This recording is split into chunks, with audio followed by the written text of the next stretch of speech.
नमस्कार दोस्तों, आज हम इस वीडियो में जानेंगे छंद की परिभाषा व छंद किसे कहते हैं तथा छंद कितने प्रकार के होते हैं।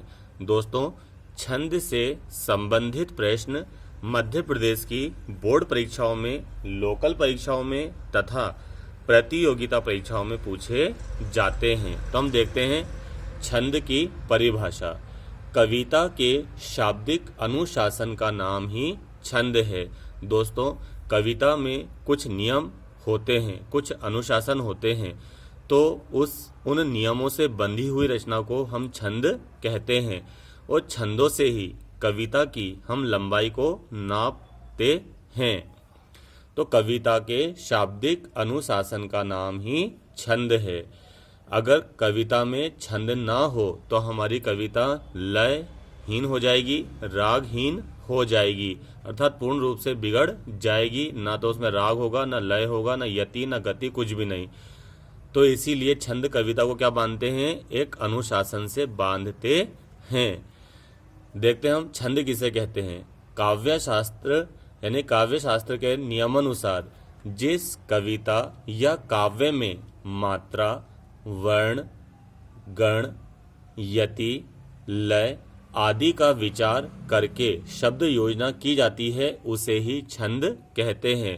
अर्थात दोस्तों, जिस कविता में या काव्य में हमें मात्रा, वर्ण, गण, यति, लय आदि का विचार मिलता है, अर्थात उसी का विचार करके शब्द योजना बनाई जाती है, उसे ही हम छंद कहते हैं। अर्थात किसी भी काव्य में इन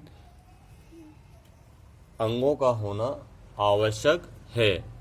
आगे हम देखते हैं, काव्य में छंद के माध्यम से कम शब्दों में अधिकाधिक भावों की अभिव्यक्ति होती है।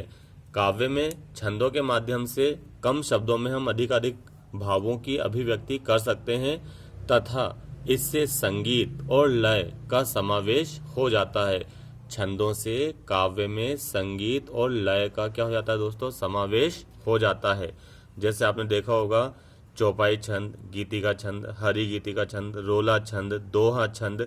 इन छंदों में क्या होते हैं? मात्राएं होती हैं, वर्ण होते हैं, गण होते हैं, यति होती है, लय होता है। तो इसी के कारण इनमें क्या समाहित होता है? संगीत और लय का समावेश हो जाता है। हिंदी में छंद दो प्रकार के होते हैं। हिंदी में छंद कितने प्रकार के होते हैं दोस्तों? दो प्रकार के होते हैं और ये परीक्षाओं में पूछा जाता है। इसको एक ट्रिक्स के माध्यम से आप समझिए। मावा छंद। छंद दो प्रकार के होते हैं। मावा छंद। आपने मावे की आइसक्रीम खाई होगी और मावे की बर्फी तो खाई ही होगी या फिर मावा घर में बनाया होगा। तो ये मावा शब्द से आप छंद को जान सकते हैं छंद कितने प्रकार के होते हैं। तो छंद दो प्रकार के होते हैं। मावा छंद। छंद के दो भेद हैं, मा से मात्रिक छंद और वा से वर्णिक छंद। मात्रिक छंद में मात्राओं की गणना की जाती है। जो मात्रिक छंद होता है इसमें मात्राओं की गणना की जाती है। तो दो मात्रा निर्धारित होती है, एक तो ये वाली मात्रा और एक ये वाली मात्रा। तो इस मात्रा को हम क्या कहते हैं? लघु मात्रा। और इस मात्रा को हम कहते हैं दीर्घ मात्रा या फिर गुरु की मात्रा। यानी कि ये जो मात्रा है इसको हम कहते हैं लघु मात्रा और इसे कहते हैं गुरु मात्रा। ये ह्रस्व स्वरों के लिए प्रयोग की जाती है और ये दीर्घ स्वरों के लिए प्रयोग की जाती है। अगला है वर्णिक छंद। इसमें सिर्फ वर्णों की गणना की जाती है। इसमें मात्राओं की गणना की जाती है, इसमें वर्णों की गणना की जाती है। छंदों में मात्रिक छंदों का बहुत महत्व होता है दोस्तों। ये भी प्रश्न बनकर आता है, छंदों में कौन सा छंद महत्वपूर्ण होता है, मात्रिक या वर्णिक? तो मात्रिक छंदों का कविता में क्या होता है? छंदों में बहुत महत्व होता है। तो ये मावा शब्द से आप ध्यान रखना, छंद कितने प्रकार के होते हैं? दो प्रकार के होते हैं। मा से मात्रिक, वा से वर्णिक छंद। तो उम्मीद है दोस्तों आज आपको भली भांति छंद समझ में आ गए होंगे। धन्यवाद।